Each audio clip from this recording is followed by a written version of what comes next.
ओम नमो भगवते वासुदेवाय. सार्थ सुबोध ज्ञानेश्वरी. लेखन आणि वाचन सौ मनीषा भास्कर अभ्यंकर, महाराष्ट्र, मिरज 416410. अध्याय 4. कर्म ब्रह्मार्पण योग. ज्ञानदेवकृत ज्ञानेश्वरी गौरव भाग 3. ओवे आहेत 218 ते 222. ज्ञानदेव आपण रचत असलेल्या ज्ञानेश्वरीचा गौरव करत आहेत. ज्ञानेश्वरीमध्ये प्राधान्याने शांतरस आहे हे त्यांनी सांगितले. हे आपण मागच्या भागात पाहिले. आता ते कथा श्रवणाची महती वेगवेगळ्या दृष्टांताने स्पष्ट करणार आहेत.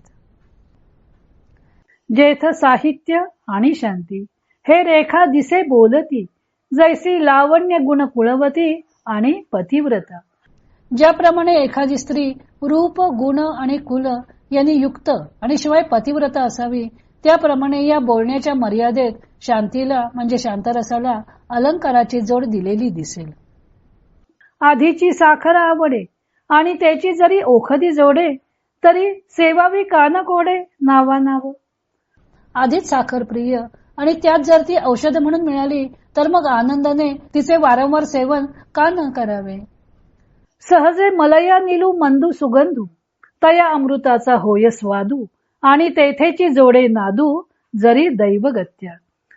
मलय पर्वतावरील वारा स्वभावतःच मंद व सुगंधित असतो.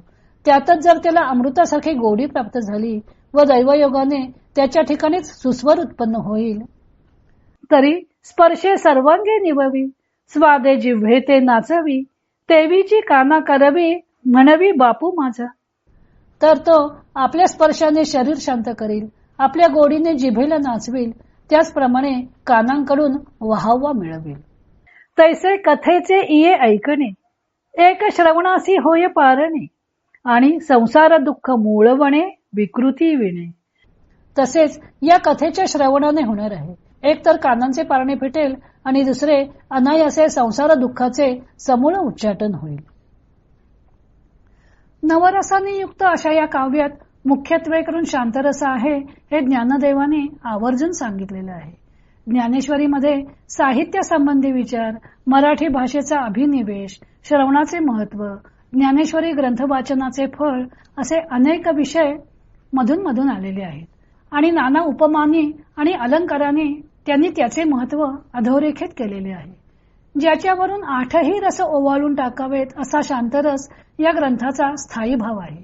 शांतरसाने युक्त असे शब्द मराठी भाषेत सोपे करून सांगण्याकरता व श्रोत्याला आकलन होण्याकरता या ग्रंथातील शांतरस हा नाना अलंकारांची जोड देऊन सादर केलेला आहे.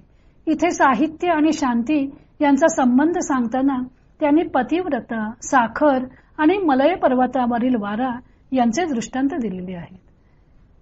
जी सर्व प्रकारे पतीचे अनुसरण करते ती पतिव्रता. अशी स्त्री पतीला प्रिय होते.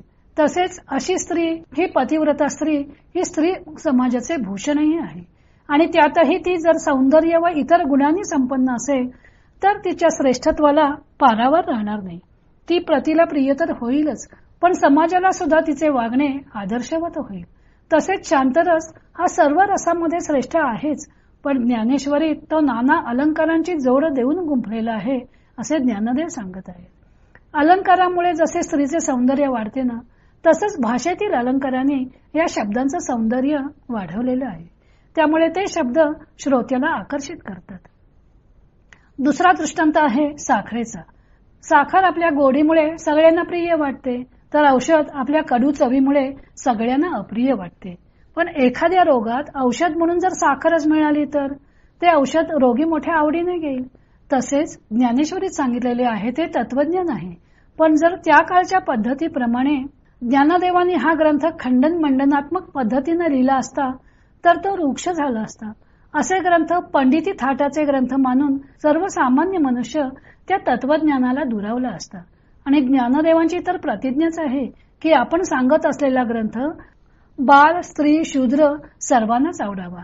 कारण त्या काळात सर्वसाधारणपणे स्त्रिया आणि शूद्र तत्वज्ञानापासून शेकडो मैल दूर होते. मग तो पंडिती थाटात लिहून कसं चाललं असतं. ते तत्वज्ञान जर आबाल जनसुलभ व्हावे असं वाटत असेल तर ते काव्यातच गुंफून सांगावे लागेल. काव्य हे सर्वांनाच आवडतं आपल्याकडे आकर्षून घेतं. म्हणून साखरेसारखे गोड करून तत्वज्ञानाचे घोट त्यांनी वाचकांना पाजलेले आहेत. ज्ञानदेव ज्ञानेश्वरीला कथा म्हणतात. या कथेच्या श्रवणाचे फल सांगताना त्यांनी मलयगिरीवरील वायूचा दृष्टांत दिलेला आहे. मलय पर्वतावर चंदनाची झाडे असल्यामुळे तेथील वारा चंदनाच्या सुगंधाने युक्त असतो. स्पर्श हा वायूचा गुण आहे, त्यामुळे तो स्पर्शाने सर्वांगाला निववतोच, पण सुगंधाने घाणेंद्रियांचाही विषय होतो. आता त्याला जर स्वाद आणि नाद उत्पन्न होईल तर तो सर्वच इंद्रियांचा विषय होईल. ज्ञानदेवांना म्हणायचं आहे की त्यांचे शब्द सुद्धा मलय पर्वतावरील वाऱ्याप्रमाणे आहेत. हे शब्द शांत रसाने युक्त असल्यामुळे ते सर्वांगाला निववतात. कारण विषय वासनेने मन क्षुब्ध होते व सर्वांगाचा दाह होतो. पण या शब्दामुळे विषय वासनाच नाहीशी होणार आहे आणि मन शांत होणार आहे. हे शब्द अमृताच्या गोडीने युक्त असल्यामुळे अमृतत्व प्राप्त करून देणारे आहेत. मलय पर्वतावरील वाऱ्याला नाद प्राप्त झाला तरच तो श्रोत्रेंद्रियाला तृप्त करेल. पण ज्ञानदेवांच्या शब्दात नाद माधुर्य भरून राहिलेलं आहे, त्यामुळे ते शब्द पुन्हा पुन्हा ऐकावेसे गावेसे वाटतील. म्हणून ज्ञानदेव म्हणतात की या कथेच्या श्रवणाने कानांचे पारणे फिटेल व संसार दुःखाचे समूळ उच्चाटन होईल. ज्ञानेश्वर शब्दप्रभू आहेत. एकाहून एक अशा सरस दृष्टांतांवरून त्यांचे शब्द सामर्थ्य व शब्दांची व्याप्ती लक्षात येते. कवी हे शब्दसृष्टीचे ईश्वर आहेत.